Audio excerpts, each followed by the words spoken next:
Howdy all, Nimby here. Gonna be doing up a size 10 nymph today, called a Heather.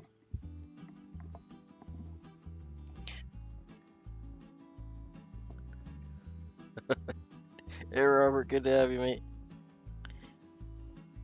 It's a fairly simple nymph pattern. 5 ingredients, I think. And we're gonna be using our standard black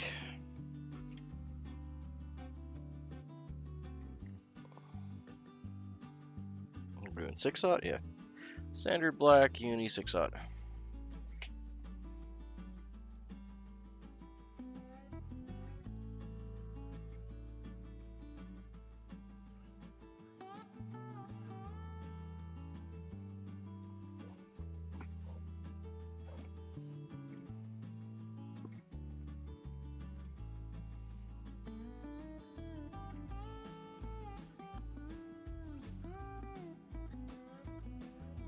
Now we're just gonna do a thread base to the back, and we'll get our tail tied in. Gonna tie in and right at the barb level. Couple skewing wraps.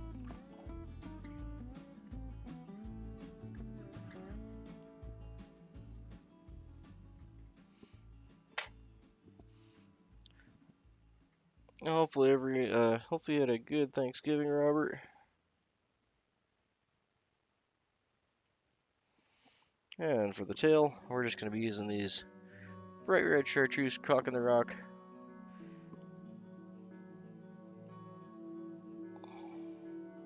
Rooster.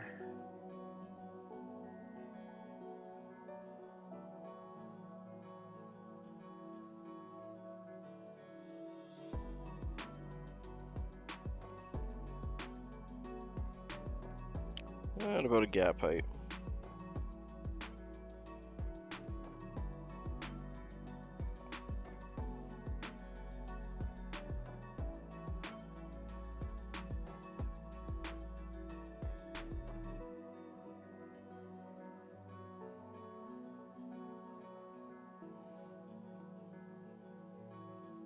And about the working body length.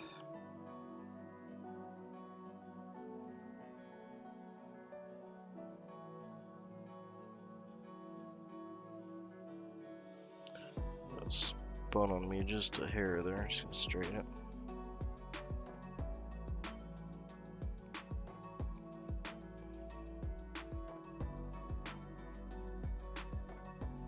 Oh, I bet.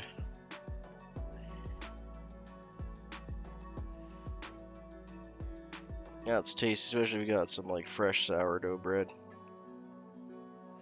or some good crackers.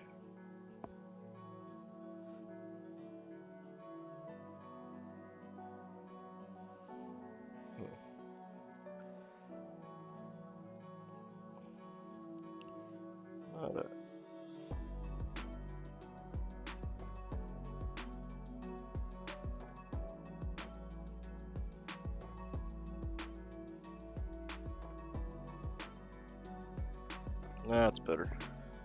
Just wasn't liking how it was puffing out there before. Not that there's anything wrong with it, just didn't sit right with me. Now we're just gonna snip off our excess floof. There we go.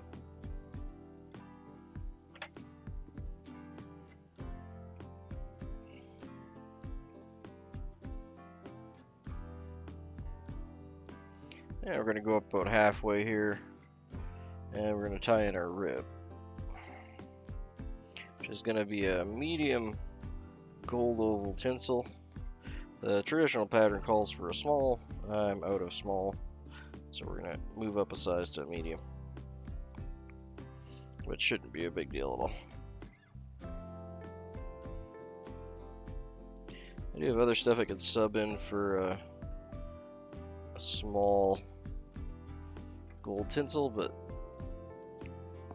I think using a medium will be just fine.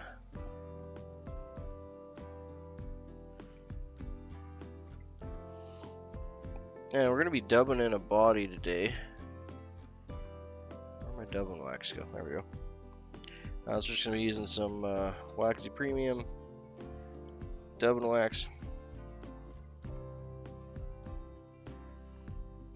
You can use whatever you got. Beeswax will be fine.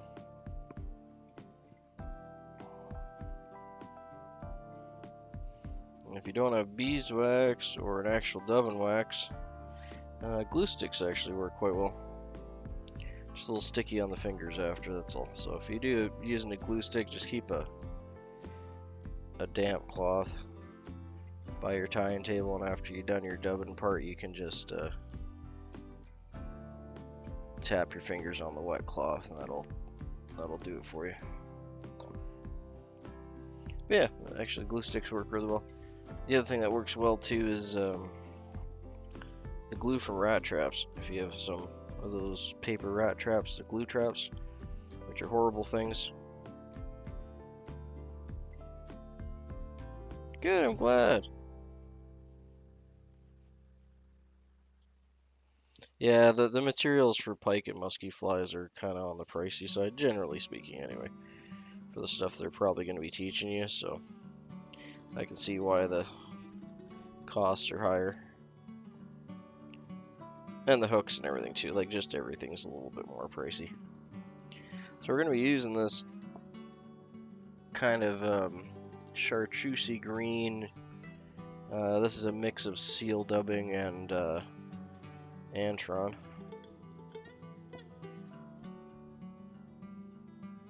Yeah, you take like a glue trap. I mean, you got to be a little careful with them. Obviously, they're super sticky.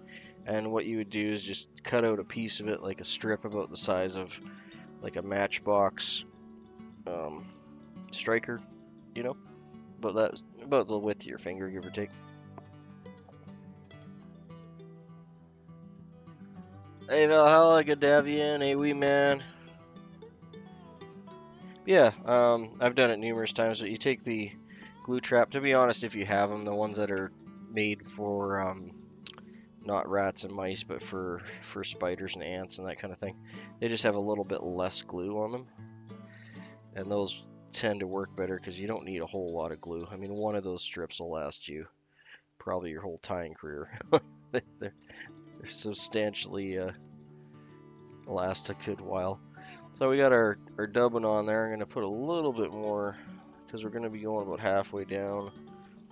Yeah, I might have enough on there, but we're just going to add a little more because we can just take it off if we don't need it. But yeah, you take the this will work. I was gonna send this to Ewaz, but it fell out of the letter when I went to seal it up, and I didn't notice till after. So Ewaz didn't get his little thank you card. But anywho, pretend this just has like the glue on it, right? And all you do is you just fold it in half, so it's glue to glue. And then what I like to do is get some like packing tape over top of it, and just cut the packing tape out. So you just have something to hang on to that's not gonna have glue gooshing out the sides. And then you just put it on your thread, like so, in between the glue and a rub, and that's all you need to do. Just be enough to adhere to the, and then you can stick your dubbing to it, and it works a treat. And the other nice thing is it's highly waterproof because it's meant to be stuck outside and things like that. So it will not come undone once you get. Yeah, and like I said, you do want to be mindful of it. It is a extremely sticky pad of glue, right? So you don't want to get that all over yourself. But yeah, you really don't need much. You just need a little slip of it. One glue pad will probably last you a lifetime. And it works really good for super fine dubbing, like rabbit. For something like seal, like I'm doing here, I prefer like a sticky wax like this Wapsi. Chapstick works really good too, actually, if you don't have any. If you have some chapstick kicking around, that works a treat. And it generally smells nice. But obviously with fishing, you want to try to get the non-scented variety, so your fishing box don't smell like cherry or something. But use what you got. That's probably honestly a little much, but yeah, that's probably double what I need, to be honest, now that I'm looking at. But we'll take some off as we go. Because we're only going to be dubbing up to the halfway point here, so I got way more than I need on there. Guess my brain was thinking the whole hook. Either way, we'll start getting this in. But yeah, use a glue stick or a glue board or glue stick,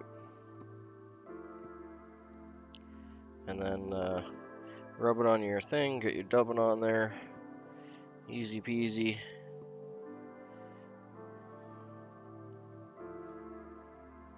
I'm not worried about getting this on super tight because we're going to be ribbing it after. But yeah, I'm going to be taking like a good half of that off. We'll say like here, so I'll back that up. That's one good thing about dubbing though, you can always just peel it off and add it to the next fly. So we'll pull that off.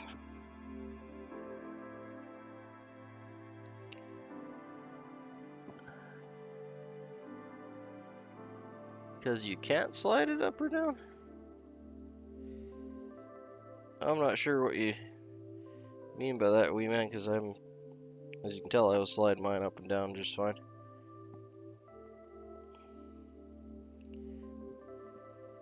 Hey, that's kind of the point of the wax, is to kind of hold it in place too, right?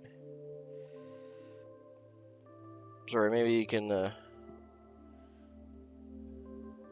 explain that a little better to me. I'm not getting your point there.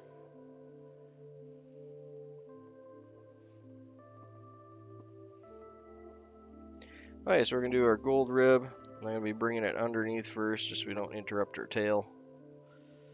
And since we're only going halfway across the body, I'm just going to hand wrap this, so I'm not going to bother with the rotary. And I want them to be somewhat fine wraps, because we want to try and get 4 or 5 in here. There we go. Looks good on my side. Hopefully it looks good on your side too. Yeah, I like that. That'll do. And we're only wrapping up to this part, this halfway point on the body here. So we're basically just ribbing the butt section.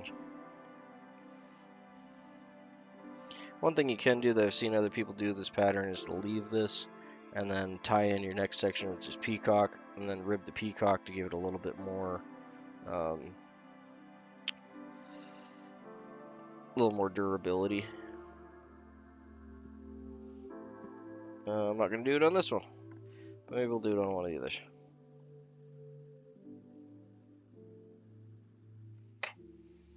Yeah, that's where I like the sticky wax. Like I was saying, it was really fine furs that you're trying to get, because you want it almost to, like, for lack of a better word, like make a fur slurry. Like you want the wax to mix into the fur. It'll help pin it down. It also helps to add a little bit of waterproofing to it too as well.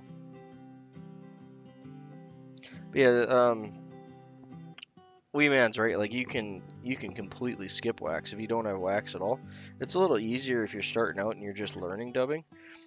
The wax is a lot more forgiving, but if you don't have any wax either, like there's nothing stopping you from dubbing without using any wax at all. Okay, so we're gonna go to some peacock.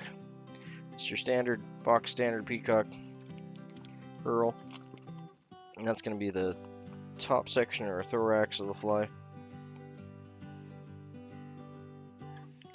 I'm probably gonna get 2 flies out of each one of these, maybe. Ooh, that broke really high.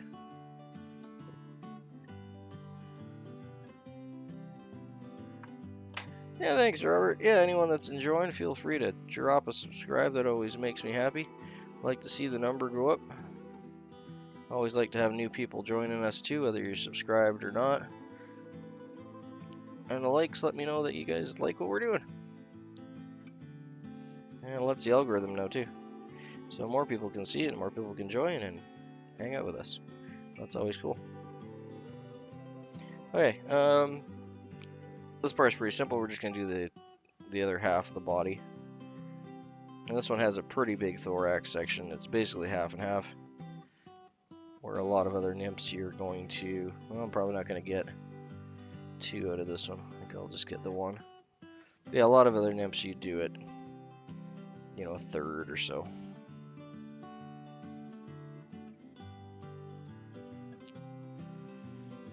I adjusted my filming light and it's annoyingly like right in my eyeball. Normally it's kind of shining at my trash can so I can avoid it, but I'll have to fix that next time.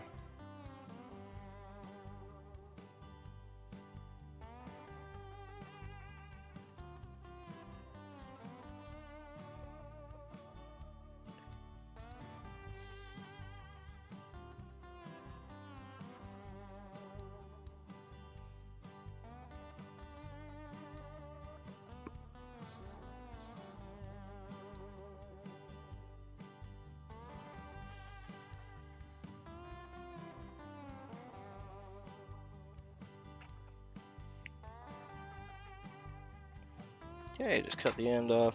Then we have a basically half body peacock, half body, that nice chartreuse.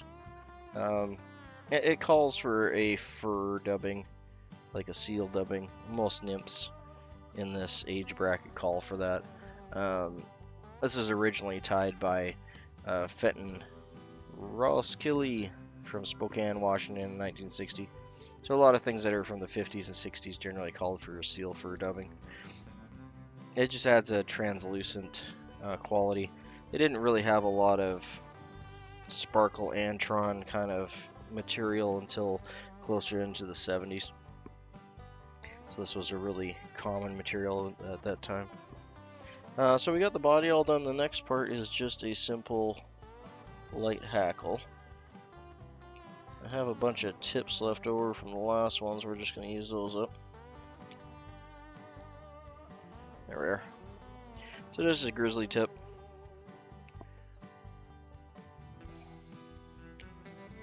And yeah, this is dry fly hackle. The original one calls for a wet fly, but we're just going to use these guys up. It'll be perfectly fine. And we're just putting a sparse collar on it anyway.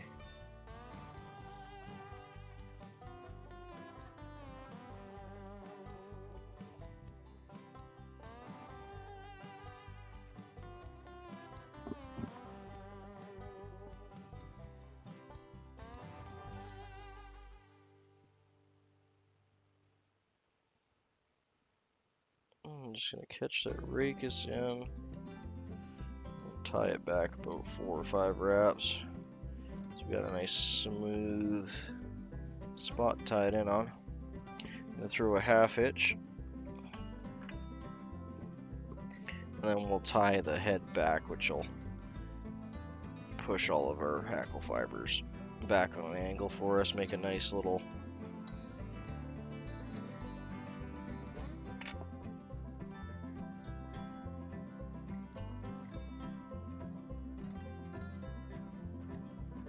Oh, I'm sorry to hear that, Robert. What was that? One of my family members had that happen, actually. What was it now?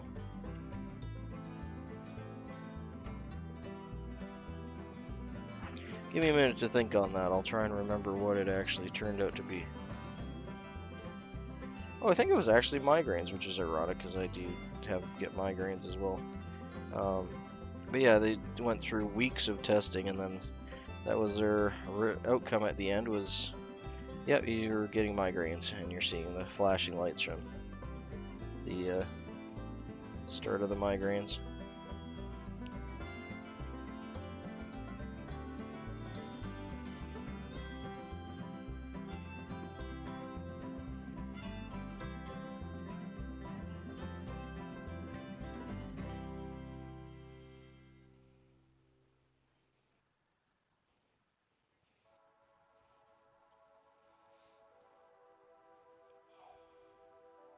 Yeah, it's one of those catch-22 things, right? It's all, you're absolutely 100% right in the fact that every surgery has a chance of a downside or detriment, right? And actually a lot of them have a chance of not doing anything. So you got to keep that in mind. But you got to weigh the pros and the cons. If the pros of the surgery are you can have a better life, then You gotta weigh it with the cons. Yeah, exactly. And I've had migraines ever since I was like, I don't know, 6 or 7, somewhere in there. Thankfully, mine aren't debilitating generally, like some people I know have trouble even just holding down a job because theirs are so bad. I had one yesterday, actually. That's why I wasn't streaming yesterday. I woke up, got everything ready, got the camera going, and I just, for the life of me, I just couldn't focus. It was too painful, so went back to bed. But, you know, that's life. Can't do it every single day. Unfortunately, I have no idea what triggers mine. There seem to be just completely random. They don't seem to go with anything, and I've been trying to figure it out for a good portion of my life. Okay, so we're gonna tie that back, and since it is a nymph, I'm gonna be making a good sized bulbous head on it there. I do have a couple fibers that are not really behaving. Yeah, it's hard to say because it's like there's so many things that can cause, you know, what appears to you, because of course there's no lights there, right? But what appears to you to be lights through your optical nerve. It could be anything from pressure in that area to chemical reactions to nerve problems.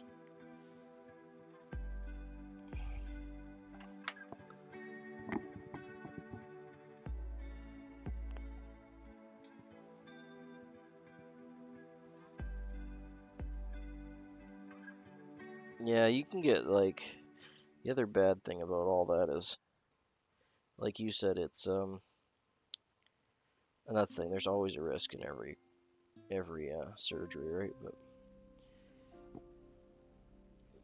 you could just die from an infection even from a simple surgery.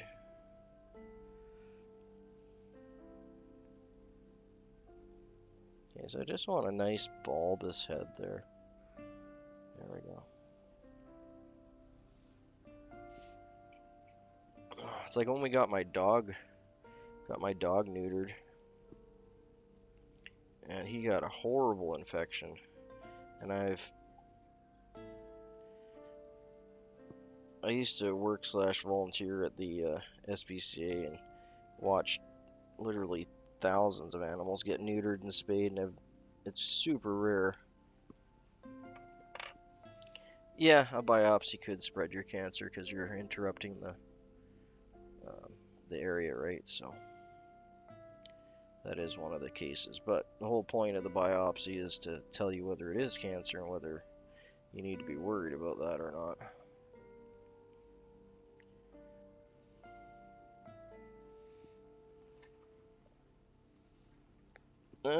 I didn't whip finish yet, did I? No, I didn't. Okay. Yeah, so that is a simple little nymph called a heather. I find that these work really well.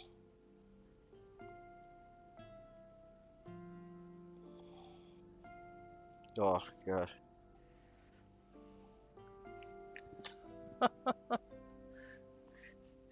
Yeah, that would be absolutely terrifying to be in a dentist's office and having his drill slipping around and you're like, "Mrr." God.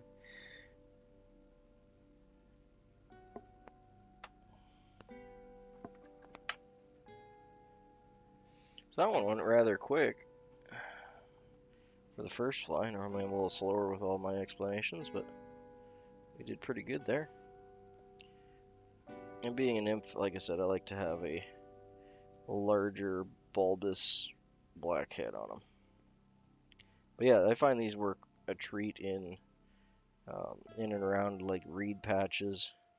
If you got like a small island on the lake that's covered in cattails, and fishing these from the shallows out into the deeper water and retrieving them in from a boat.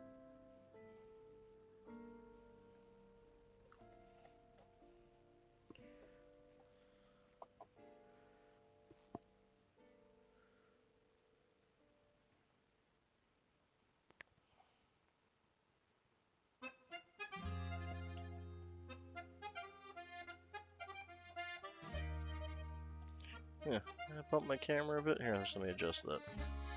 There we go. Okay, so we're just gonna spin that for a minute and get the head cement dry there. Again, that's a heather. It's tied on a size 10, 2 times long Aberdeen shank hook. And the rear feather is a chartreuse red cock in the rock hackle.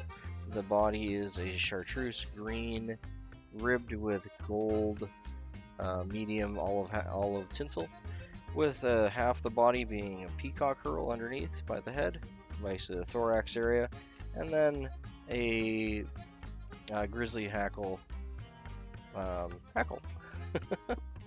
It's a wonderful little nymph for fishing around reed beds and cattails and that sort of thing, fishing from the shallow out to the deeper water and just retrieving it in with a slow twitch. Works a treat for that. Basically, it's got a little bit of a tractor with the red tail and resembles a lot of different little nymphs that are going to be hatching in the reed beds on the way out.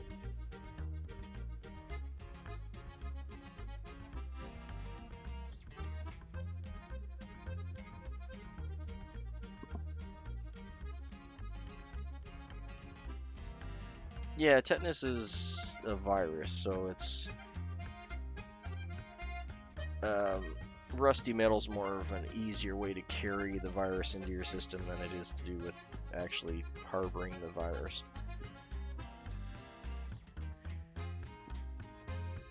But you basically need like something dirty or soiled that's sharp, so rusty metal is those things.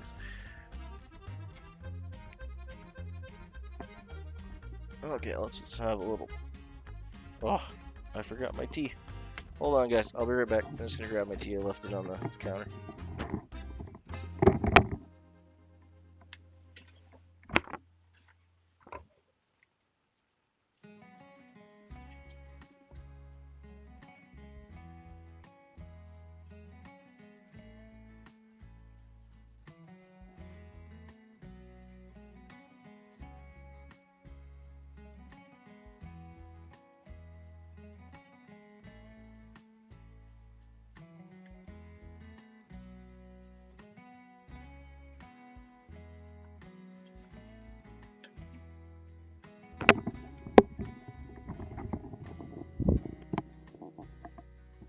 Sorry about that. Can't do my morning fly without my morning tea.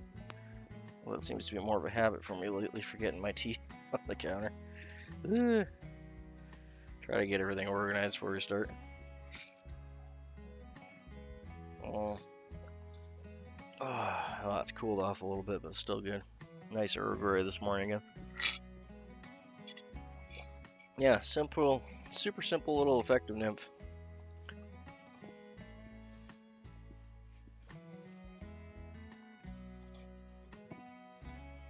Hey, there's Dustin. Good to see you, Dustin.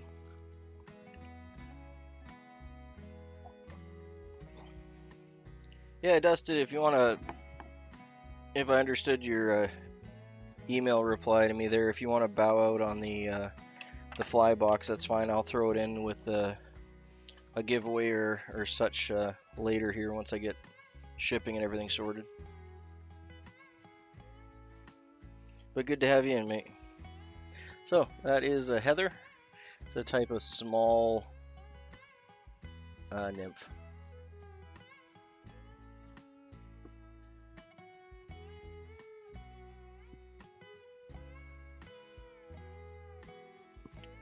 Yeah, for sure. Hey, show flies.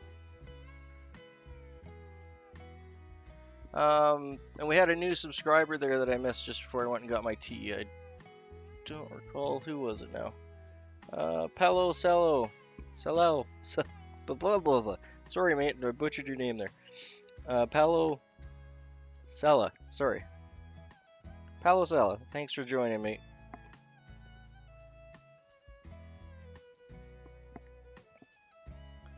Oh yeah, let's get that in a cork. I don't even think I had a cork ready here. We're gonna have to stick it in another one. I need to grab me some more corks. I'm doing good. Much better than yesterday. I I had to stop my stream yesterday. I got everything ready to go, but I had a really bad migraine, so just ended up going back to bed. We'll pop her in with these guys.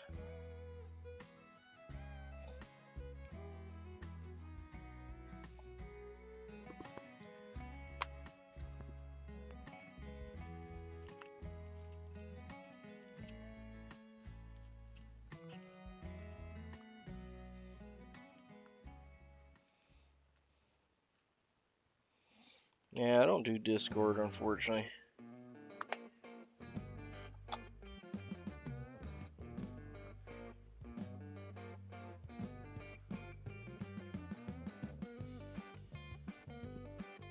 It's all good, Dusty. I get it. I was just trying to pay back some of the, support and everything you've shown me over the. Oh, what I've been doing this for like over a year now, anyway. A couple years.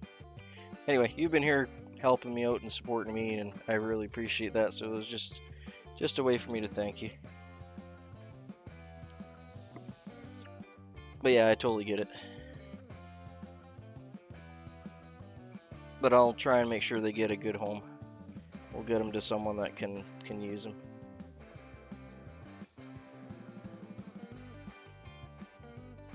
Actually, just sold a bunch of, well, donated. There's a family up here. Since we're talking about all that medical stuff, his or her, sorry, she just got diagnosed with cancer, and she's been having going down for all the medical appointments that come with that. So we, as a community, we all got together and did a kind of like a yard sale for her, and I donated about 5 or 6 boxes of flies that they ended up selling all of them. So it's not a life-changing amount for her, but it's enough for her family to, afford some restaurant meals and stuff while they're out there while she's getting her cancer treatments. So I like to do things like that. But I'm glad I could help her family out, because they're a good family up here. We're a pretty small community, so we try to stick together.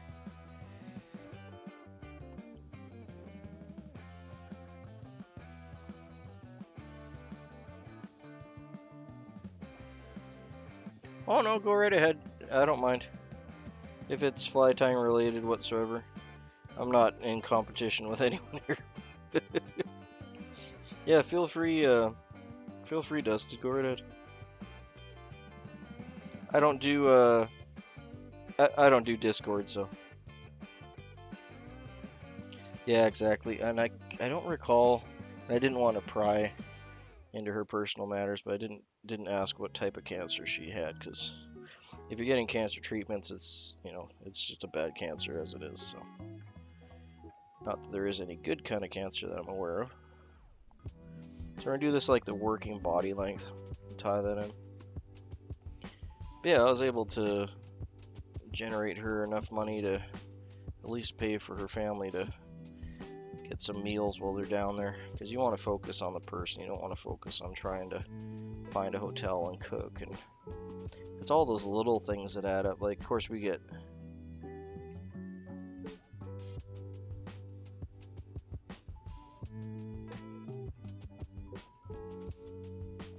don't want to you want to be focusing on the person, not everything else that comes with it. And unfortunately, like in Canada, we have, well, free it's not free, but free healthcare.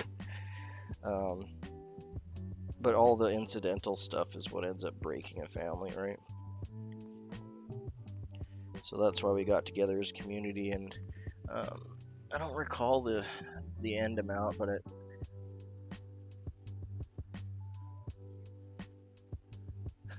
yeah, Brian might. As far as I'm concerned, we're all dudes around the same age that are, tying weird materials onto pieces of steel.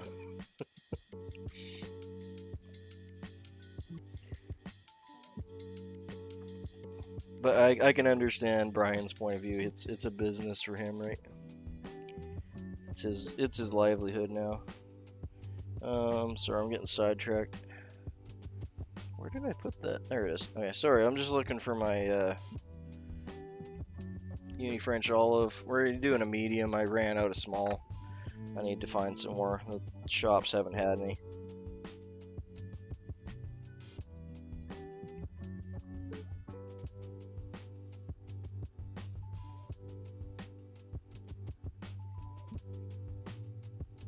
Yeah, I just lost my grandma last year from breast cancer. She won it, and what was it?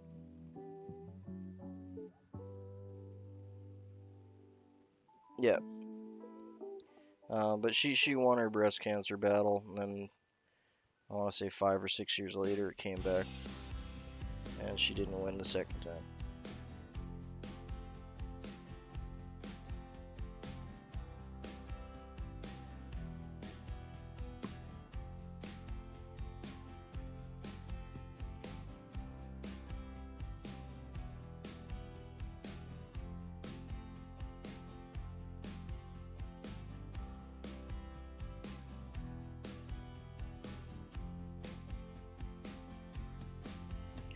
Yeah, cancer's such a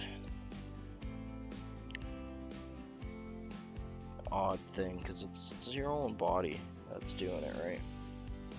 It's not like a disease or, well, in some cases it's a virus that starts it, but for the most part, it's your own cells that end up killing you.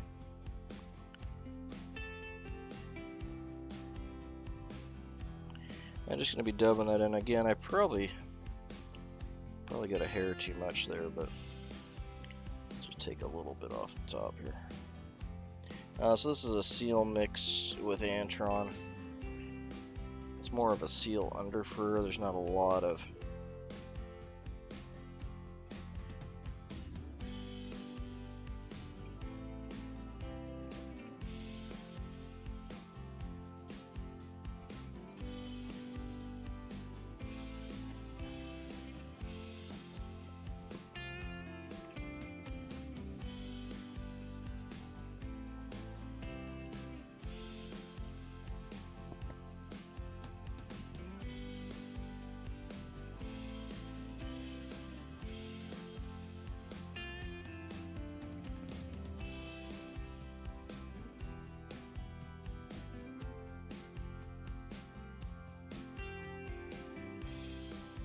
I'm glad to hear that, Robert.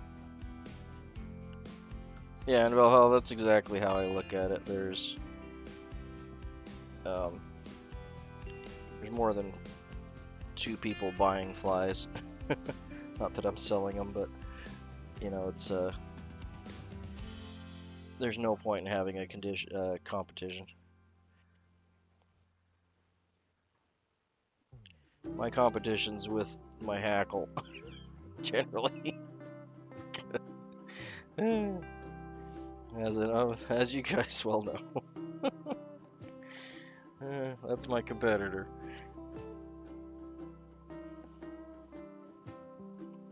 No, I have a lot of respect for Brian. He's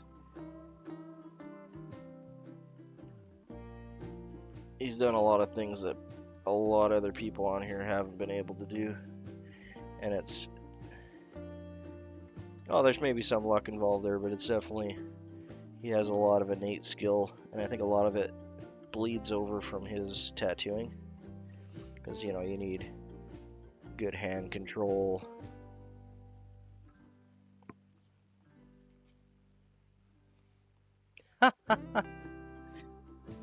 That's funny.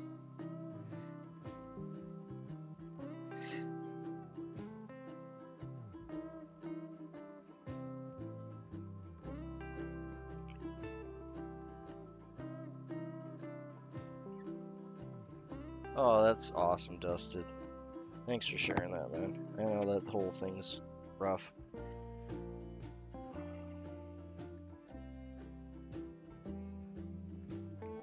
And yeah, I'm glad you made it too. Like I said, you've been a really big support, not just for me, but for this whole community, mate. you like, oh, you're always in there modding and helping everyone out. And, like, I thoroughly appreciate everything you do, not just for my channel, but just for the community. And my peacock disappeared. There it is.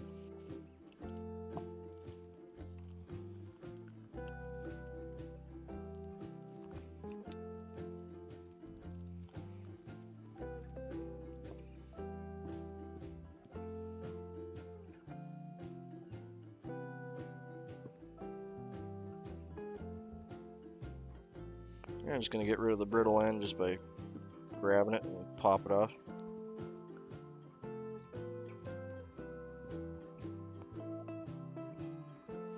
And the thing with, I don't want to get like super deep into the cancer stuff, but I'm sure all of you are aware of this, but everyone's journey is different with it, right? You get some people like Dusted that, had a long fight and managed to get out the other side. Some people get diagnosed and just seems to just go away.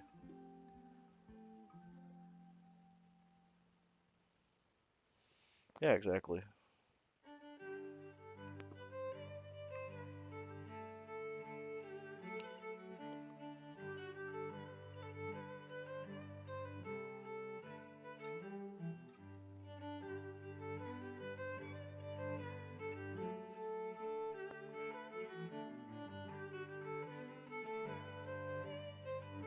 And the way I like to look at it is, jump my hurl there. Come on, man. Let's redo that. I had it so good there, and then I let tension off. One of the, yeah, you're probably right. That's probably it. Really? Come on, man. Alright, let's undo that. Do that again. I kind of thought that might have happened because this one, when I was breaking the tip off, it just seemed to keep breaking. This does seem good enough. You know what? I'm gonna put this aside here and I'll grab a new one.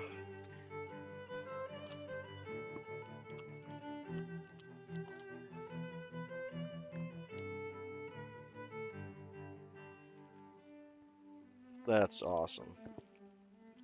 That's really cool, Dusted. That's, that's the day you wait for, right?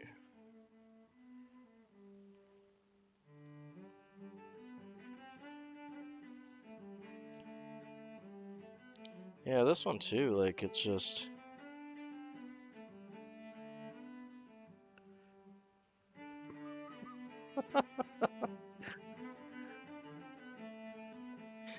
That's one way of looking at it, Valhalla.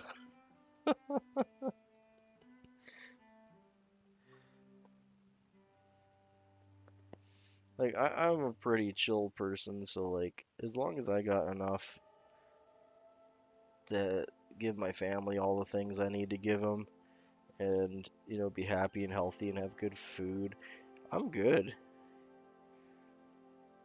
I don't want to become rich and loaded, like...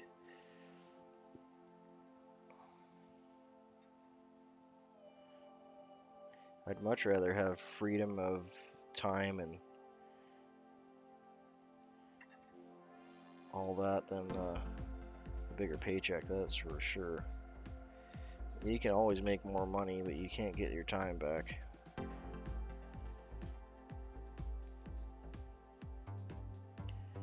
Probably. I'm gonna actually go back here and wrap one or two more back over top of this. I'm just looking at it, and it should be a hair wider.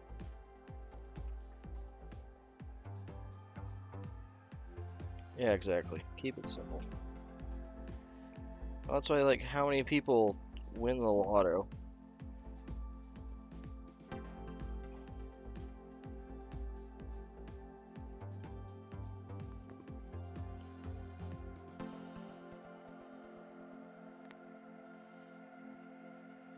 Well, I mean, being stable before you do a family is always a good idea. Look how many people win the lotto and then, like, lose it and become bankrupt, right?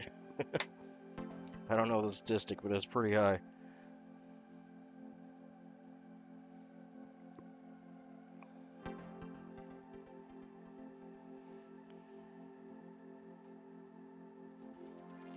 Okay, and again, we're just using up some of these. This one even has a tip bent off on it, but I used to do a lot of forest.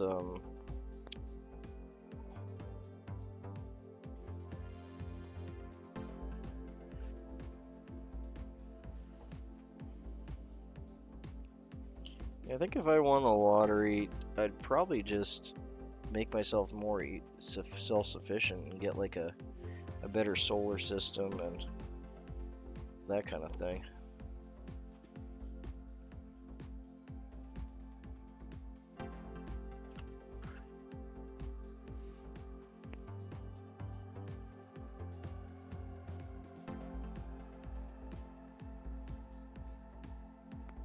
I mean, we all need it. It's one of those evils that we can't get away from, right? Ain't that true?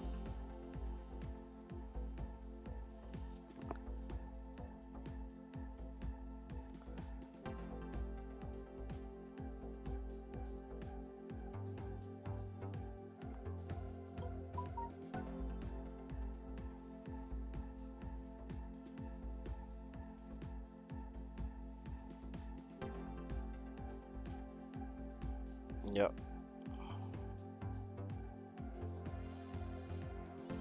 Yeah, I don't think anyone would know if I won.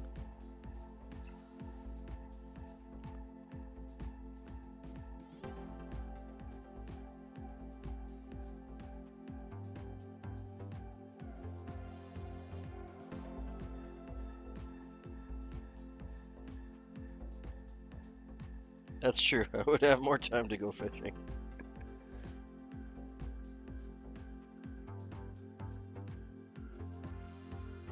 Come on, boy.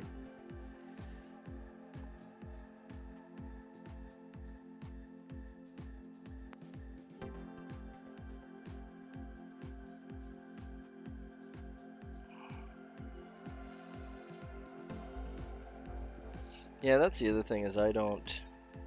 Not that I haven't gambled or haven't played lotto, but I don't believe in gambling and lotto myself. Like if you're playing it for fun, that's totally different. But if you're playing it to win, eh, that's for people that don't understand mathematics.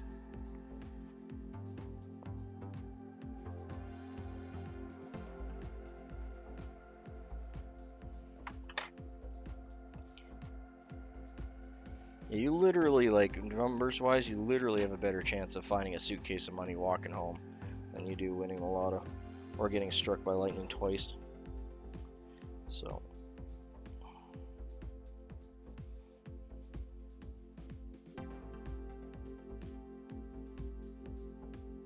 I actually had a fake Rolex for a while.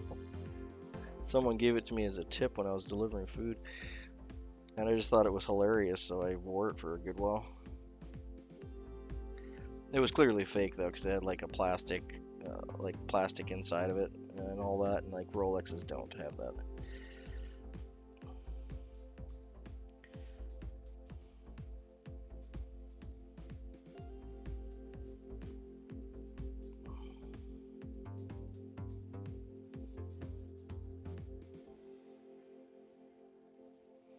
Yeah, that's the other thing.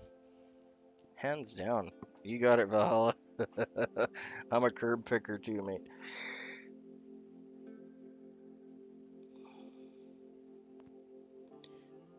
Like I can't say I've never gambled because I have, but like I've never expected to ever win anything.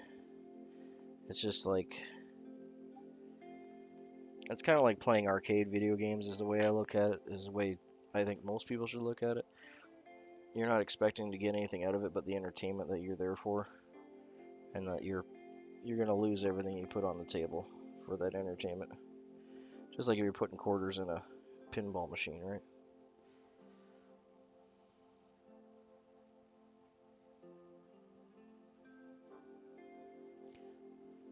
Yeah, what is it with pike and walleye just like thrashing like crazy in ice fishing? I noticed that trout don't seem to do that.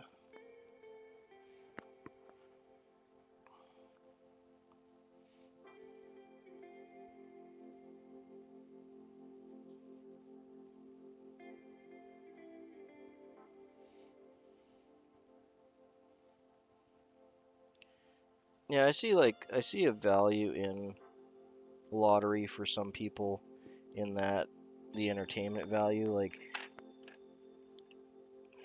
but it's a double-edged sword because like if you only have 15 or $20, yeah, if you only have 15 or $20 at the end of the month, you know, it's disposable income, then buying a lotto ticket and giving yourself that little bit of hope might be enough to keep you going, you know, and give you that bonus for a couple bucks.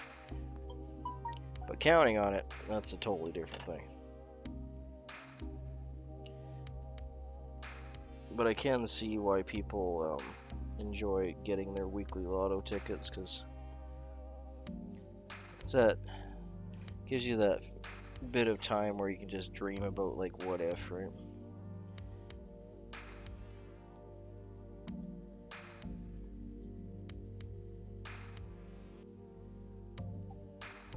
Yeah, if you take that $15, yeah, if you take that $15 and put it in any kind of investment. No, it's like most addictions, right? It feels good at the time and then you get the regret after.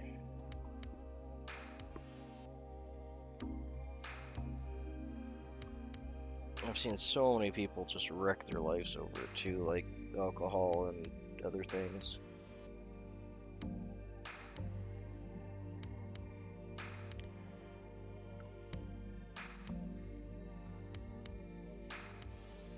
I think that's why it becomes so insidious for some people is there's always that chance, and that keeps them going.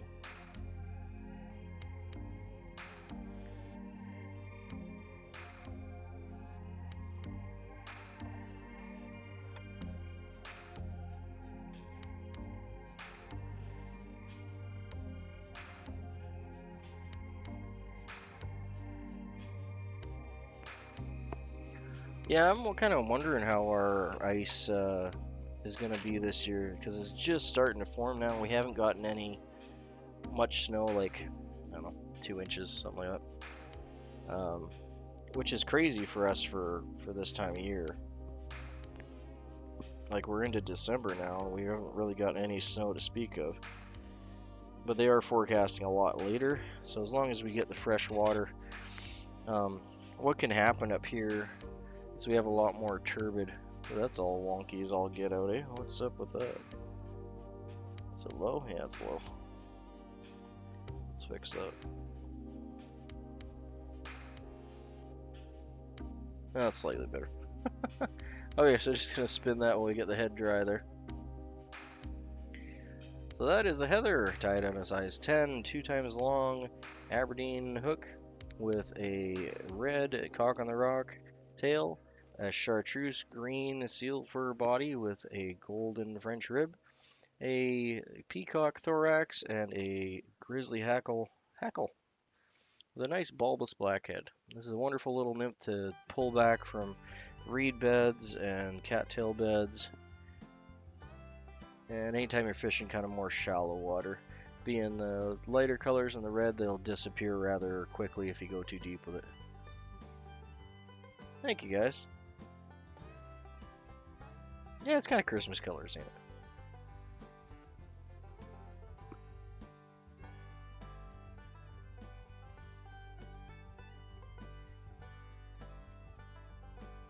That's a wonderful little fly for more shallow waters and entry areas. If you have like an inlet or outlet for a creek too, they work really well there. Haven't had much luck with them in creeks and moving water, but they work really well for the still water.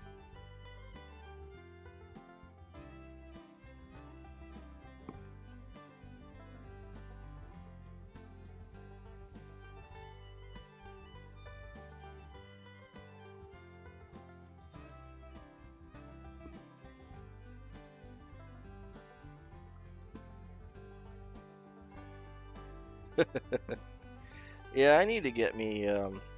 I just have like a Pelican sled that I use, but I have an old. I had an older one that I'd like to remake now that I made out of skis, but instead of skis, I found an old snowboard and I want to try and make one out of that. because it's got a little more surface area to it. I think it would handle better when I'm sitting on it and hold a little more weight for gear. Not that I normally bring a lot of gear, but if I'm filming myself, I gotta bring, you know, battery packs and heaters and probably a tent.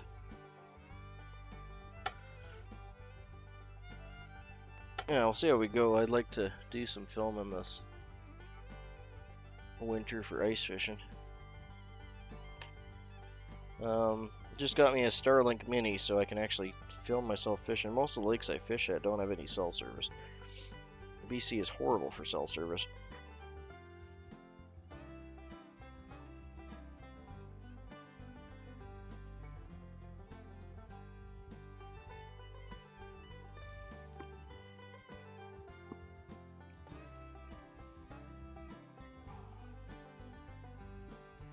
Yeah, it'll be nice to have the little Starlink Mini when we're out camping and stuff too.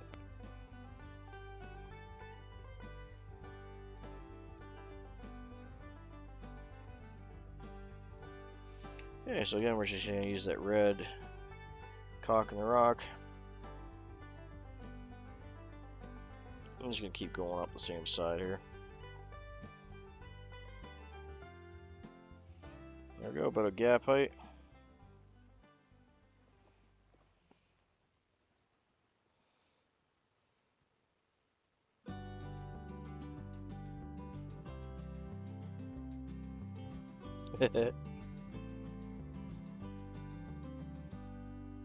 Sounds like me with the kids in the morning. Actually started keeping hairbrushes in the truck because they always seem to forget.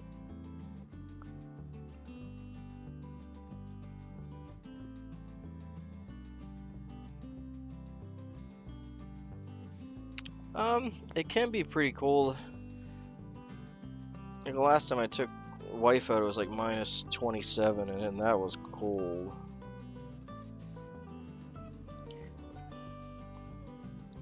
Yeah, have a good day, Stardusted. Good luck with your errands and everything. Thanks for dropping in. Always a pleasure, mate.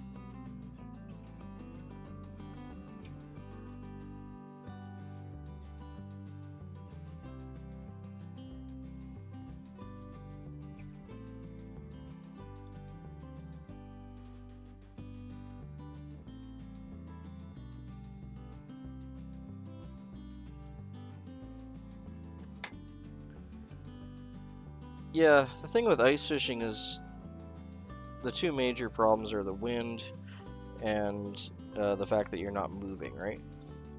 Even if you're casting your rod, like you're still moving enough. Like I can fish for a lot longer on a shore bank when it's the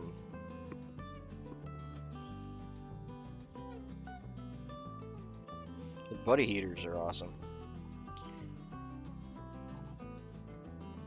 I need to get a new fly fishing tent. Mine got eaten by squirrels.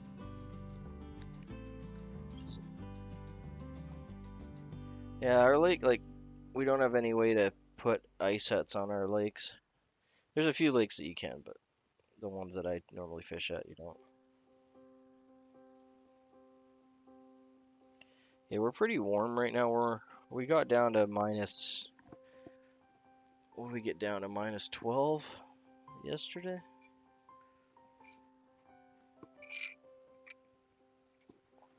I mean, we can easily get down to minus like 38, 45. We can get really cold here. Honestly, anything past minus 25 just sucks. I have no use for anything colder than that. Once you get to minus 30, you got to be careful because you can even like freeze your teeth if you smile too quickly or spit.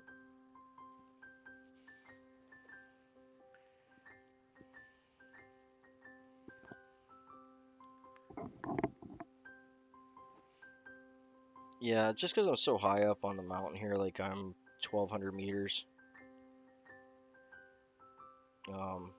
Closest town's about 360 meters up, so I'm quite a bit higher than most people.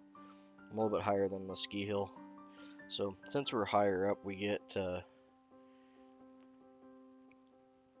we get those Arctic inversions and the temperature can just drop like no one's business.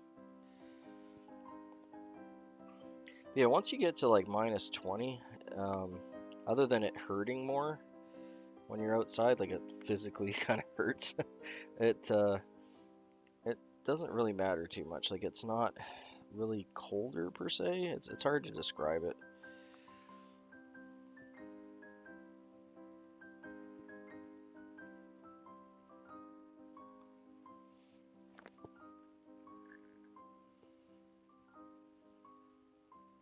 Yeah. Like I said, I don't have any use for the only problem when it gets past minus 20 is just it's a constant it's a constant battle for just trying to keep your house warm. You can just feel the heat just getting slowly sucked out everywhere.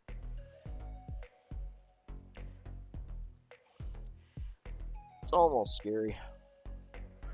Yeah, I don't know if Wee Man's still in there, but you can see I've used a good bit of the wax on there, and I can still move my dubbin.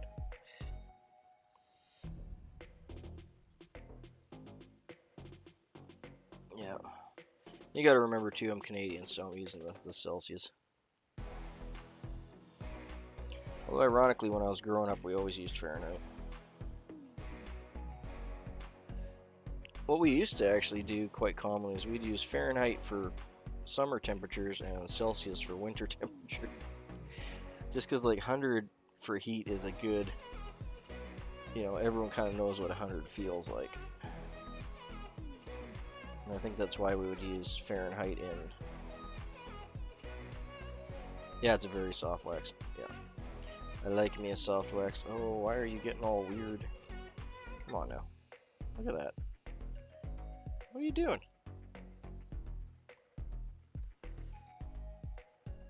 We're all pretty and dubbed up nice. Why are you going all weird on me? It's not going to matter a whole lot because we're going to be ribbing it, but... Come on, buddy. It doesn't look super ugly on your guys' side. No, it looks okay. What is it? Minus 30 is where they even out, isn't it? Minus 32, I think, is where they're the same on both scales, so it doesn't matter. If I remember off the top of my head. Somewhere right around there, anyway. So, yeah. Yeah, I'm pretty sure it's like around minus 32. Someone correct me if I'm wrong.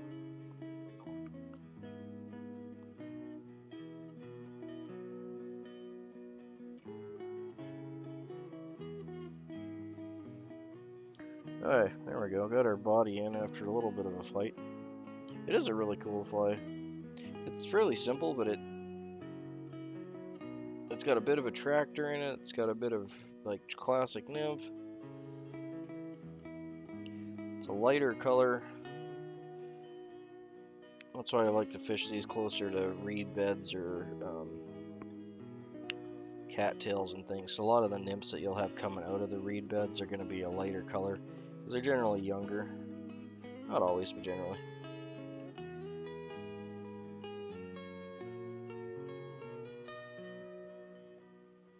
I do and I don't. I give away far, far more than I sell.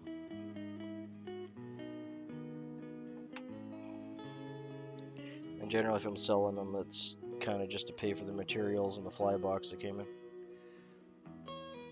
But I do have an Etsy, and I do plan in the new year to fire that up and actually start producing them properly.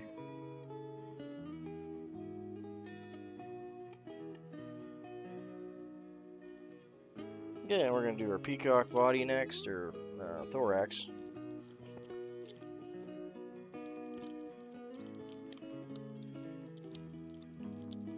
Hey, Dual Hunter, good to have you in, mate.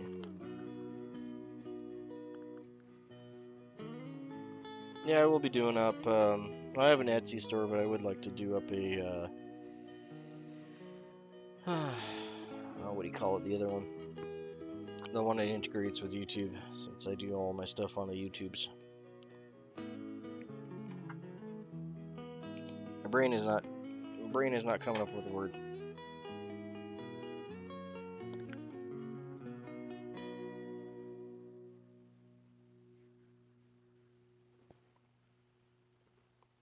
Yeah, I just bought. I mean, I had to do a lot of modifications to it, but I just bought that. Where is it now? It's a hairline, but I mean, I'm sure hairline didn't make it. It's obviously just kind of punched out in India. Um, Rotary hackle thing.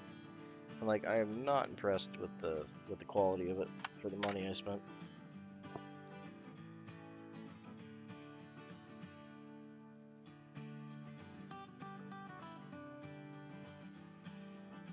Yeah, I mean, this kind of goes back to what we were talking about before there, Valhalla, with the your heart has to be in it because the hard parts are going to come before the good parts, right? So is it minus 40 then where the two? I know the two of them meet up at a stupidly cold temperature. Maybe it's 42 then.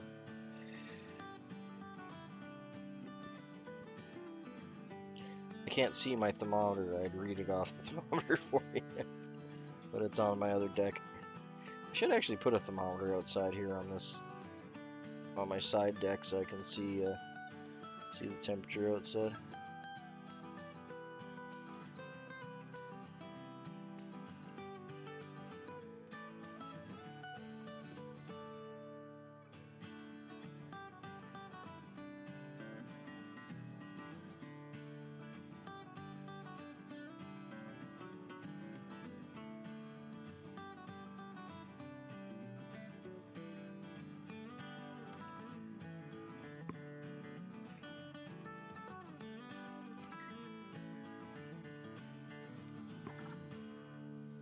There we are. So one of the things on my list to do today is to do some fly tying with my daughter. She's been wanting to do some more of her box building up. Later, wee man. Thanks for dropping in, mate. Always a pleasure to have you.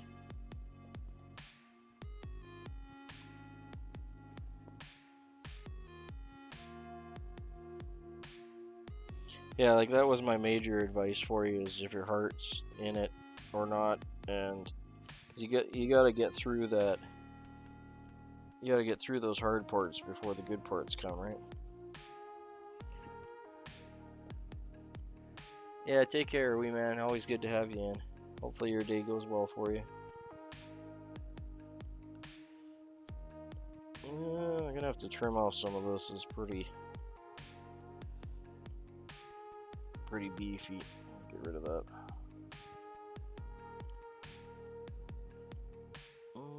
Maybe a little bit more, eh? It's a little too long for this fly. That's probably better.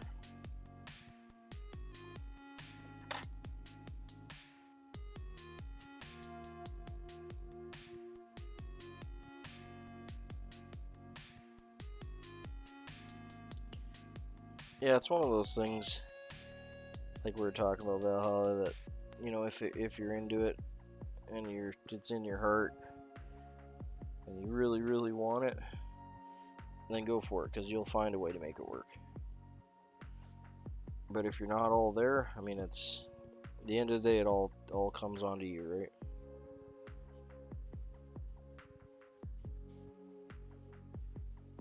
Yeah, that's the whole thing. None of us know what's gonna come down the pipe, right? We have no idea.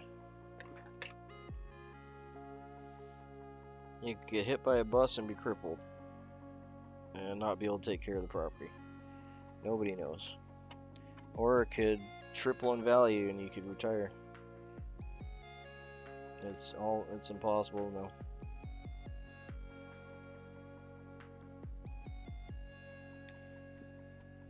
If we could all figure that out, we wouldn't be discussing it, we'd just be doing it.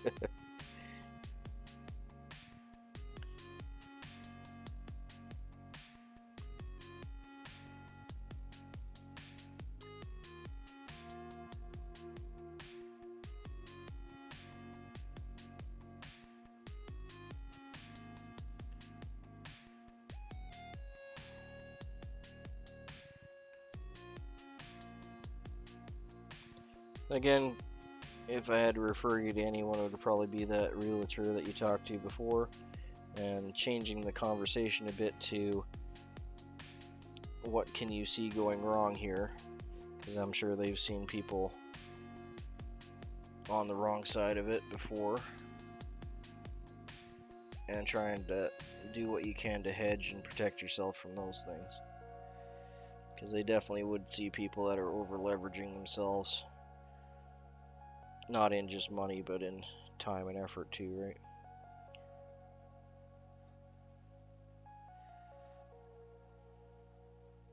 And they might be able to give you some more advice that way, because that's what they do for a living. And they already got enough info to probably give you good advice on that property, because we've already looked at it and everything, right? Not any silly thing.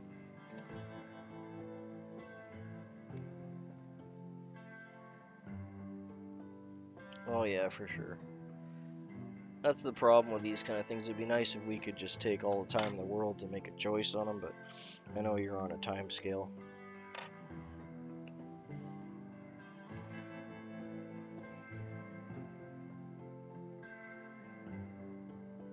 I suppose one thing you could do is ask her if, you think it's okay to go that route.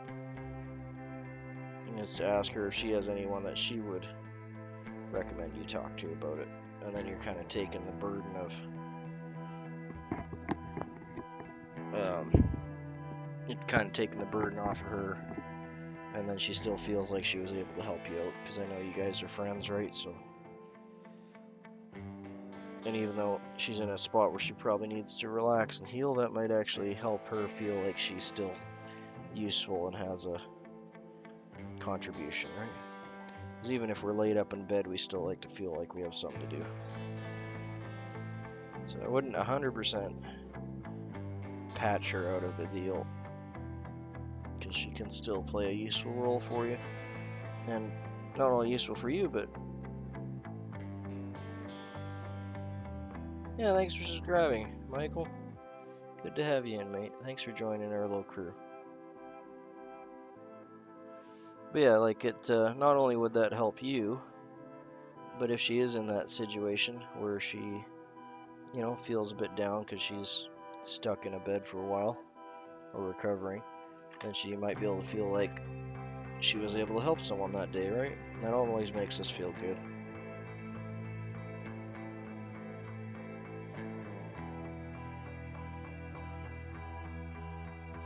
Yeah, and if anyone knows, Robert knows. I mean, that's what he does, right? I mean, he's not in an apartment building anymore, but he's still upkeeping a building. So, yeah, if anyone can tell you what it's like and how much work it is, he lives it daily. Right, Robert?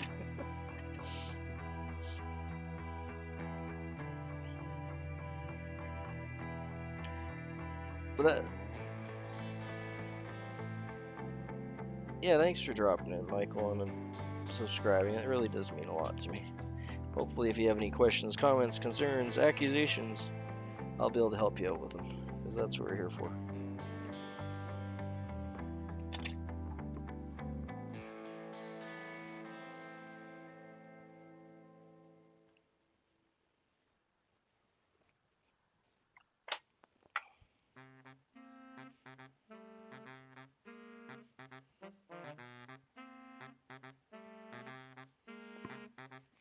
Yeah, cute little nymph. I quite like him.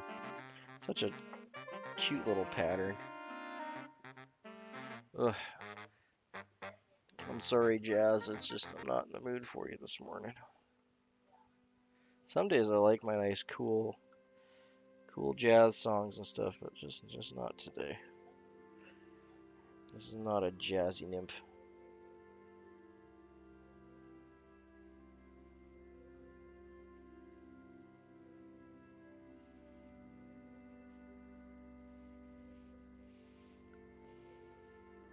Yeah, I mean, in all my advice, I try to be as non-biased as I can, right?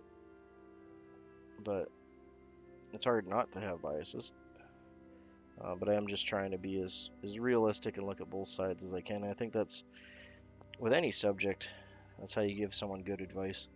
Because the truth lies somewhere in the middle, right? There's no, if any of us could tell what the future would hold one way or the other, we wouldn't even be asking the questions, right? So the truth's going to be somewhere in the middle.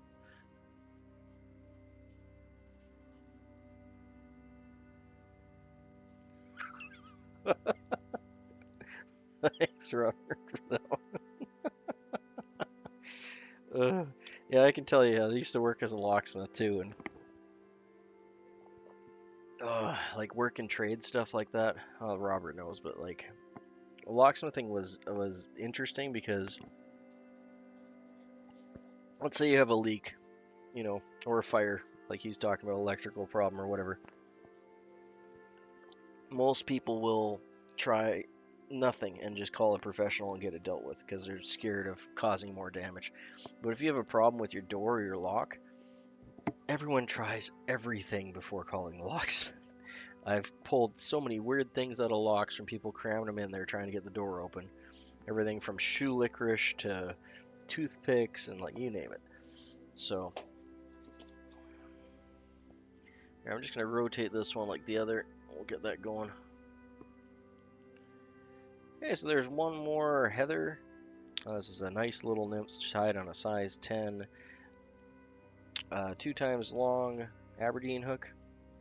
It has a scarlet hackle tail from a cock in the rock, rooster hackle. A body is tied in green chartreuse seal fur with a golden French rib and a peacock herl thorax coming up about halfway up the hook with a grizzly hackle and a nice bulbous blackhead. It's a wonderful little nymph for fishing reeds and fishing from the reeds out into the open water.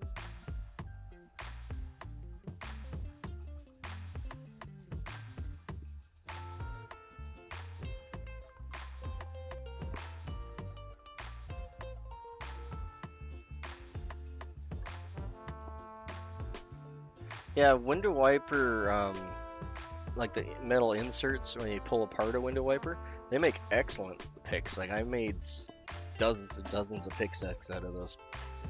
Thank you. Yeah, it's a cute little fly, eh? These work a treat, like I said, and if you're in some sort of shallow, still water and fishing back towards your boat, they work quite well.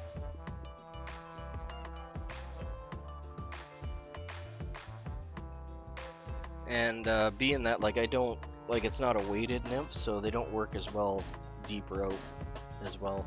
They're quite light, but that's where you're going to have all the little nymphs that are going to be coming up from all that foliage and coming out to the open water.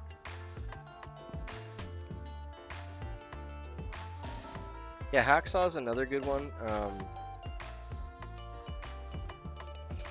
I'm glad. Yeah, hacksaw blades work well. The only downside with the hacksaw blades is it's a high carbon steel, so you do have to be a little bit careful if you're picking the same lock over and over again because you'll wear the brass out. So if you do make a set out of hacksaw blades, which is perfectly fine, just remember to varnish all the edges really well because if you leave sharp edges, you'll end up wrecking your lock if you're picking the same lock over and over, like to learn lock picking. And it has a different feel to it than say like a stainless steel or a spring steel. So if you're switching lock picks from something that's made out of high carbon steel to a stainless steel, it's a little bit of a relearning curve because the feel that comes through the pick is a little different. And they don't make that good of a tension wrench either. They'll work. I mean, you can use anything for tension wrench, but the same thing. The stainless steel, compared to the high carbon steel, it's a little more like spring steel. And you can feel the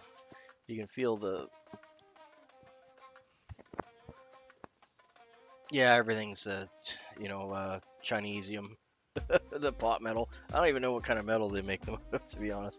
Some kind of pot metal. A lot of zinc. They're super soft.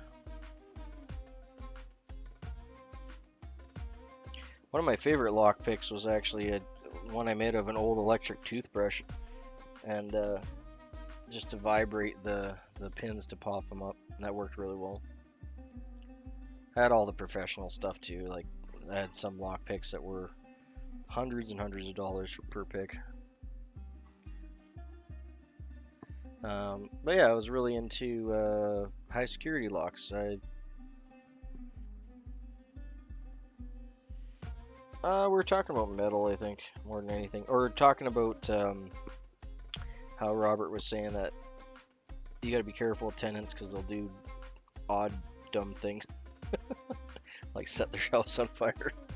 And I was just thinking about my locksmithing career. I'm not red sealed yet. Unfortunately, the shop shut down right when I was in my 3rd year, so I got 1 more year of locksmithing to go before I'm red sealed. But I mean, the difference between your 3rd year and your 4th year and all that is pretty slim. But I specialized in high security locks. I could pick open like a high security multi-lock or a lot of other locks that were branded as unpickable. But if you want to watch some good lock picking, that lock picking lawyer, he's a good channel. He's good because he does like a woo, that's wonky as all get out. Let's fix that. He's good because he does a wide range of locks, like everything from padlocks to door hardware.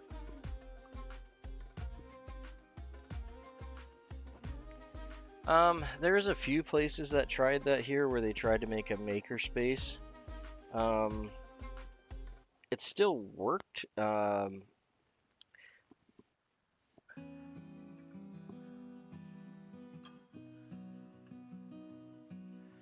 Hey Ziggy, yeah, locksmithing in theory should be safe. That's kind of one of my fallback plans as a retirement job, is to get my own van and bomb around and do locksmithing. I love locksmithing. I thoroughly enjoyed it. Like I said, if the shop didn't shut down and everything, I would have been continuing to do it. And I've had lots of offers to move over to other shops and such.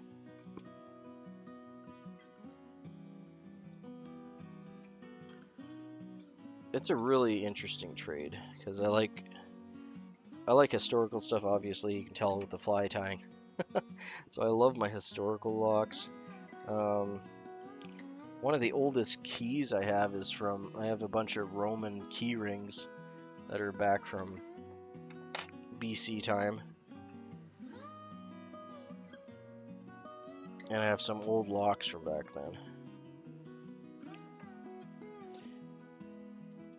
But my favorite time period for locks and all that is like the Victorian kind of area. Because they just had some really cool designs. And that's back when things weren't necessarily, turn your entire tail end about the gap height there. The locks were to keep honest people out. Yeah, I even went to Egypt and Israel for high security lock training. They have some of the best security training in the world there. Because I was able to pick open their high security locks. So if you can do that, / you sell so much of their locks, they, yeah, awarded locks. If you can pick their locks open / sell X amount of their product, they will fly you down for free for a whole 2-week training course, or week to 2 weeks depending on what you want to do the training on. Oh, I am not in the mood for kazoos. Go away, kazoo. There we go.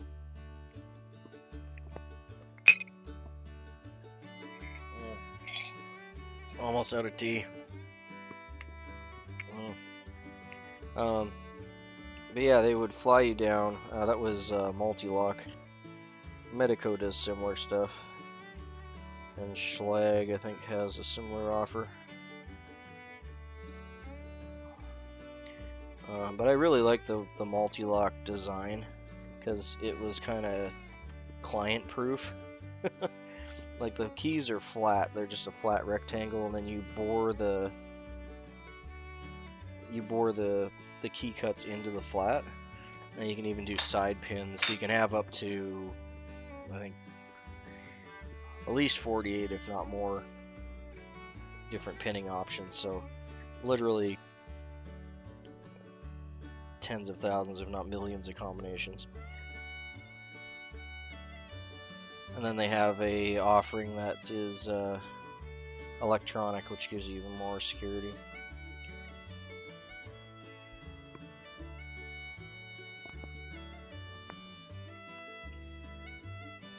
Sorry if you guys are bored, or if I'm boring you with the locksmithing stuff, but no, it's not my normal jam.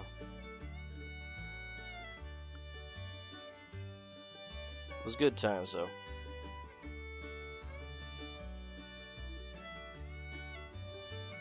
Yeah, sorry, that was the side tangent I wanted to touch on there, was the makerspace, like Valhalla was talking about. So we do have a makerspace in town, or close to me. That's maybe about an hour away or so. And I think their biggest problem was, like, they had a really loyal following, but they had a lot of trouble. They're still there, but I mean, not kind of a shadow of what they used to be. But their biggest problem was a lot of makers are broke. You know? And the whole reason that you would be renting out an area or using a membership or whatever to a makerspace is you don't have enough money for a shop or a big property or whatever. So I think in time they just ended up with that problem.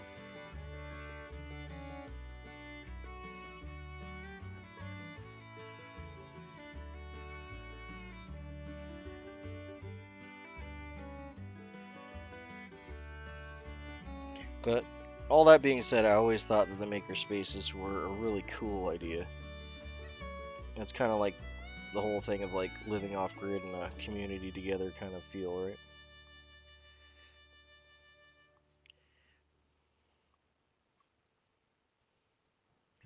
But yeah, I know they struggled getting that makerspace working for them.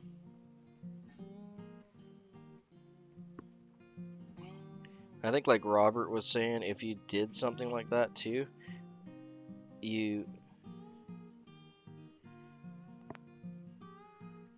oh, I bet. Yeah, you're in the heart of the, well, I don't want to say metalworking economy, but like the industrial heart, I guess, might be a better way to put it.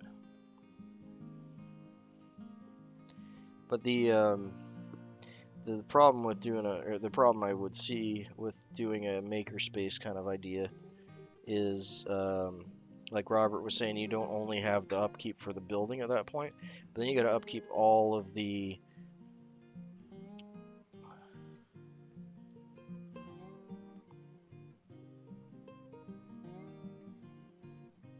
yeah, exactly. And that's kind of the idea that they had here. Yeah, tell me about it. But the problem I could see with that is now you're not only maintaining a building, but you're also maintaining all that gear, and each of those subsets has its own completely different maintenance stuff, right?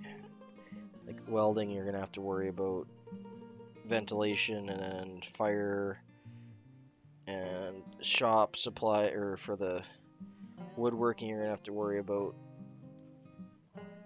well, fire too, but in a different way, and then you have to get rid of all the waste and the storage. You're gonna need a lot of storage for wood.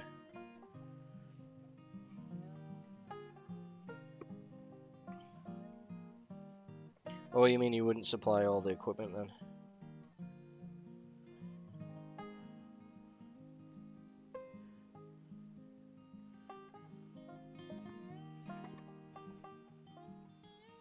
Yeah, I wonder if you could set something like that up where you were basically almost like I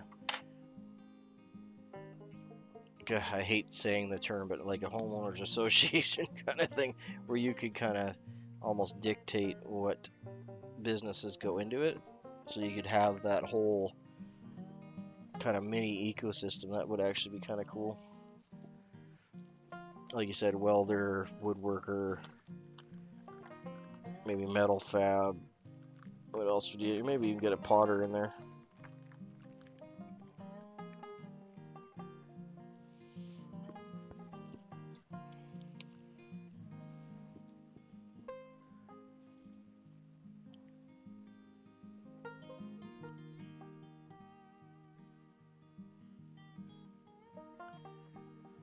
Hey, I got Maddie in. Good to see you, Maddie. Sorry I didn't look up at the chat there for a minute.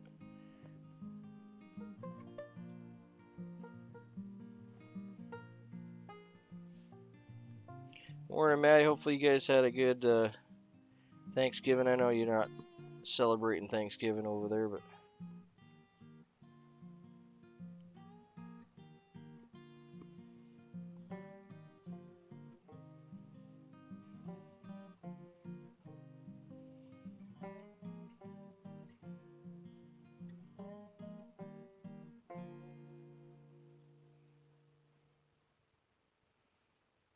he's a big boy.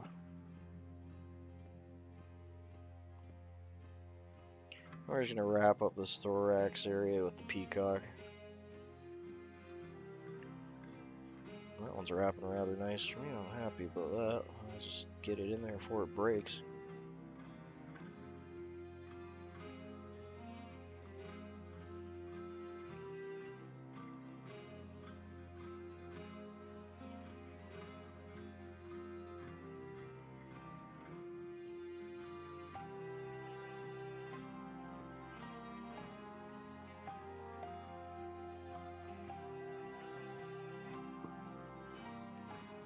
Yep. I was not. I was tiny. I was beyond tiny. I was 1 pound 6 ounces when I was born. Like a brick of butter. And I dropped down 1 pound 2 ounces after.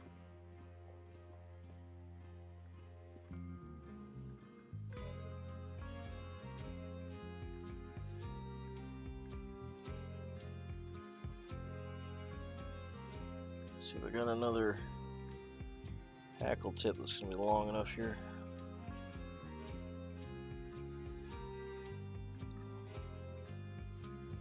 Yeah, I was extremely premature.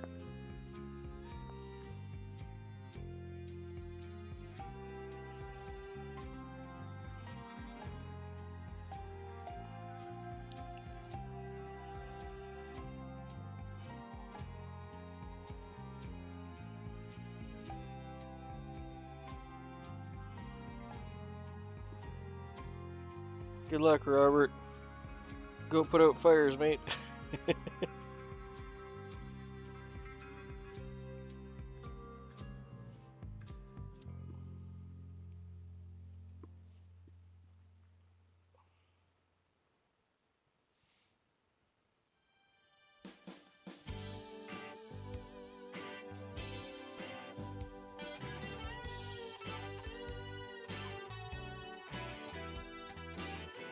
I miss coffee. I can't drink it anymore. I used to love my coffee, though.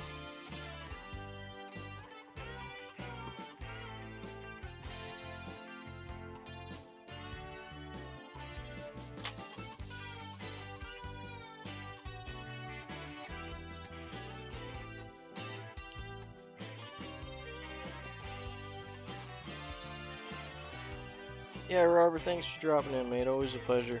Hopefully you have a good work day today. Things don't get too crazy for you. Alright, so we're just gonna do a little soft tackle with this non-soft tackle.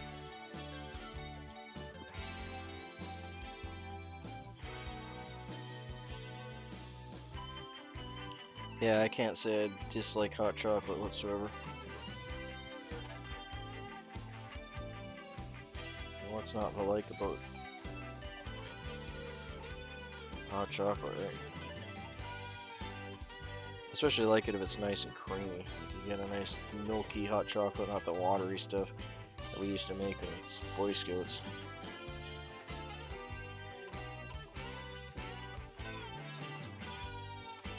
want just a hair over on that side. Let me fix that here. Got a few fronds that are kind of just doing whatever they want to do. See if I can pin them over. Come on, buddy.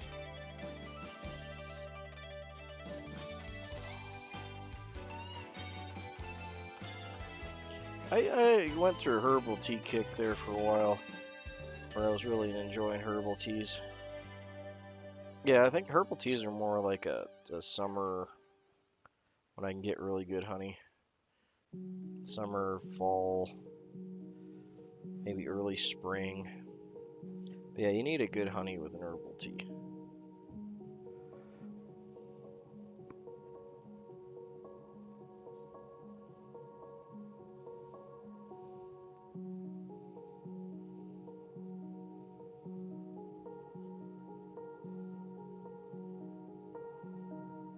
There's absolutely nothing wrong with simple and effective.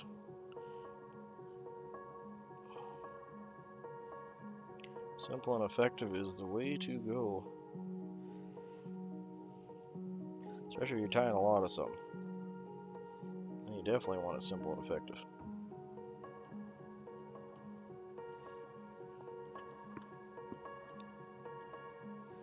If I was selling or doing production stuff, I'd probably tie a lot of 2 to 3. Oh, there goes my hackle pliers. It's okay. Okay, I'm gonna pin this back and we're gonna turn this into a soft hackle from a dry hackle. Again, traditionally you'd want to use a chicken, or sorry, a hen hackle.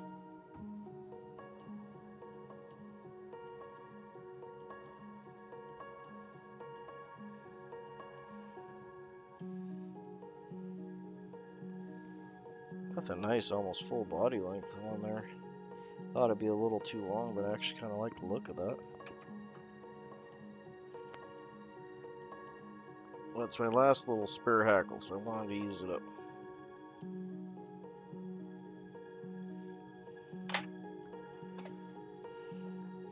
Just gonna hit this up with a Sharpie. There.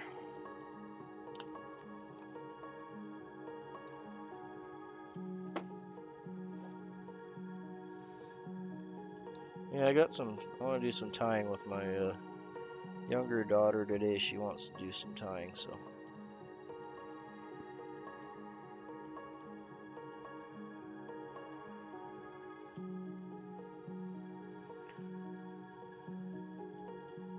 Yeah, I'm just gonna make a little bit more of a bulbous head on this one. That'll do.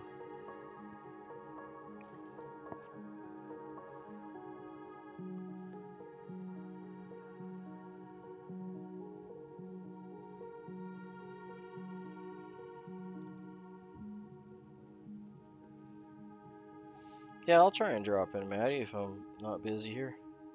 I might actually be going out and getting our Christmas tree at that time, to be honest with you. So, if I'm not around, that's why. I want to get our tree cut down. I gotta go get the sled ready and everything, and I want to get our tree done before we get more snow, and it becomes a bit of a hassle.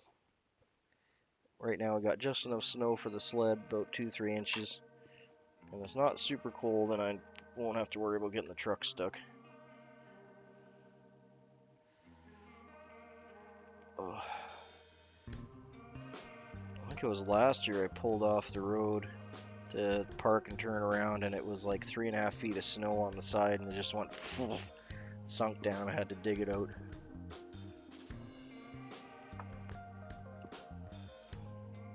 I like balsam firs if I can find one, or a blue spruce. I'm gonna try and get a.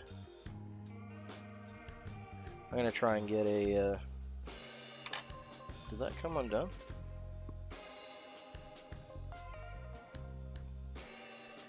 Oh, you did, you bugger.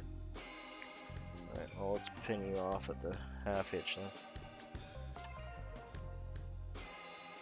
Well, I haven't had a whip finish come undone in a while there. I wonder if I messed that up somehow.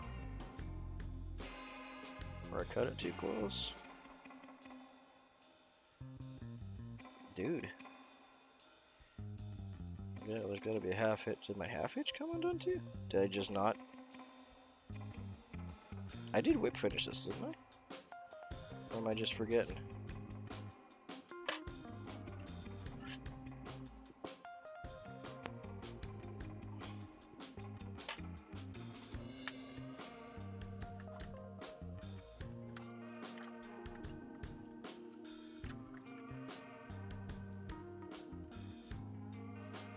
Am I going nuts? I thought for sure I would finish that.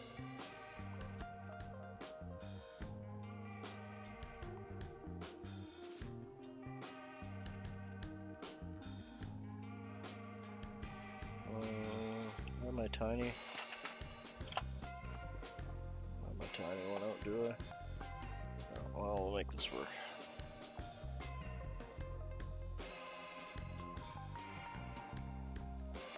Come on, buddy, be nice to me.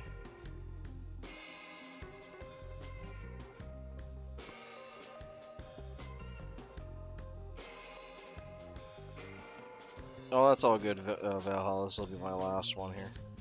If I can get a... Oh my gosh. Okay, hold on. I need to get my small half hitch tool. Did I just not do the... Am I going nuts here? Did I not do a whip finish on that? Oh, for sure I whip finished that. I might have been talking too much and not paying attention to what I was doing.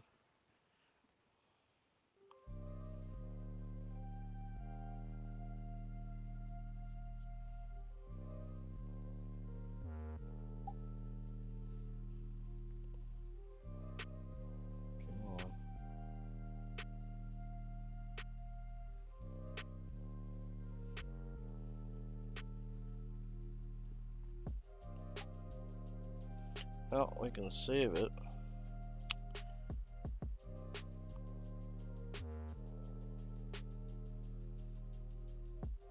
I don't use this guy very often, but man, for some flies it comes in right handy.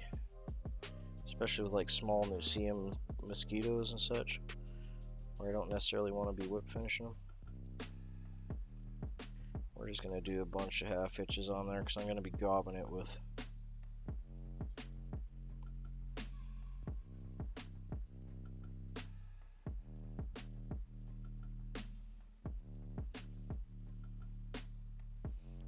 Probably good. Oh yeah, let's head cement that before it causes me more grief. I must have forgot the half, or must have forgot the whip finish on that. Not really sure how I did, but I must have. There's no way whip finish just fell apart like that.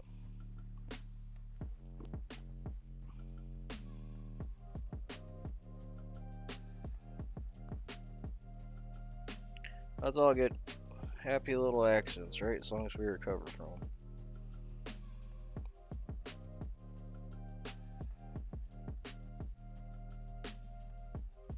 That's half the enjoyment, is overcoming all those little obstacles. Beauty. See? Still a pretty little fly.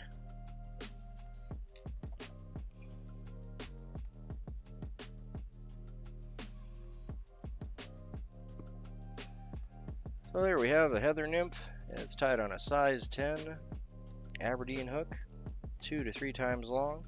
It has a scarlet hackle fibers for the tail, which is from a rock, cock in the rock, dyed red. A chartreuse green seal body ribbed in golden French tinsel.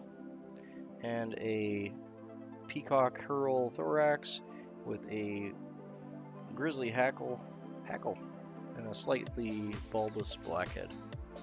Works a treat for shallow, still waters. And like coming up from a reed bed or what have you. Bob Ross is the OG. Missed him.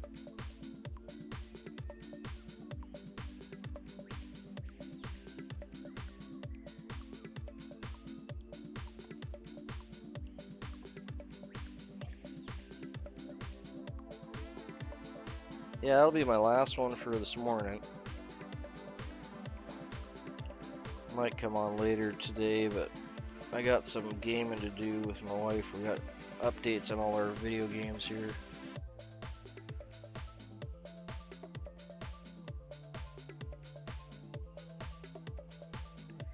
Okay, there's the 4 we did this morning.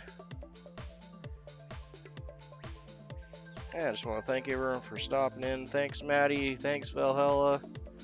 Wee Man, I know you're gone, but thanks. Robert, you too. Victoria. Who else we got here? We got a couple new people in here today too. Let me grab their names here because it's been a minute. We had Michael Roberts and Pahalo Sala for our new members today that subscribe. So thank you guys for subscribing. If you guys want to subscribe and catch us tomorrow for some more morning fly time. We also had Ziggy in. Oh, of course, Stardusted. Sorry, Dusted.